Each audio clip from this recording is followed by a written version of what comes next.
നമസ്കാരം. അപ്പോ ഒരു വലിയ സദസ്സിൽ AR റഹ്മാനൊക്കെ മുൻനിർത്തി ഒരു വലിയ സദസ്സിൽ അനിരുദ്ധ ഒരു വലിയൊരു അഹങ്കാരം കാണിച്ച ഒരു വീഡിയോ ഈ കഴിഞ്ഞ ദിവസങ്ങളെ അതിന് മുൻപുള്ള ദിവസങ്ങളിൽ ഞാൻ കണ്ടിട്ടുണ്ടായിരുന്നു. തീർച്ചയായിട്ടും ഒത്തിരി വലിയ വലിയ മാന്യ ജനങ്ങളുടെ മുൻപിൽ വെച്ചിട്ട് 6 കഴിഞ്ഞ 7 AR കഴിഞ്ഞ ആരടാ എന്നുള്ള ഒരു ചോദ്യമൊക്കെ ഇട്ടിട്ട് ഞാനാണ് ആളെന്നുള്ള മൈൻഡിലൊക്കെ എന്നിട്ട് ഒരു ഭയങ്കര അഹങ്കാരം, ഒടുക്കത്തെ അഹങ്കാരത്തിന്റെ ഒരു മുൾമുനയിൽ എന്നിട്ട് ഒരു കിടക്കാഴ്ച സോങ് ഒക്കെ പാടിയായിരുന്നു. പക്ഷെ ഈ പുള്ളി വിചാരിച്ചത് ഇന്ത്യൻ ടൂർ റിലീസിങ്ങിന് മുമ്പാണ്, അതായത് ഇന്ത്യൻ ടൂർ റിലീസിങ്ങിന് മുമ്പായിരുന്നു ഈ ഒരു പ്രോഗ്രാം. ഇന്ത്യൻ ടൂറിന് ശേഷം തകർക്കും പൊരിക്കും എന്നൊക്കെ പറഞ്ഞിട്ടാണ് വീഡിയോയിൽ ഉണ്ടായിരുന്നത്.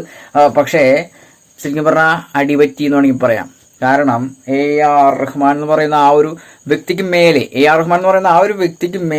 കവച്ചു വയ്ക്കാം എന്നുള്ളൊരു അഹങ്കാരം, ശരിക്കും പറഞ്ഞാൽ കുരുത്വം എന്ന് പറഞ്ഞ സാധനമാണ് വേണ്ടത്. അത് ഇല്ല എന്നുള്ള കാര്യം പുള്ളി വീണ്ടും കാണിച്ചേക്കാണ്.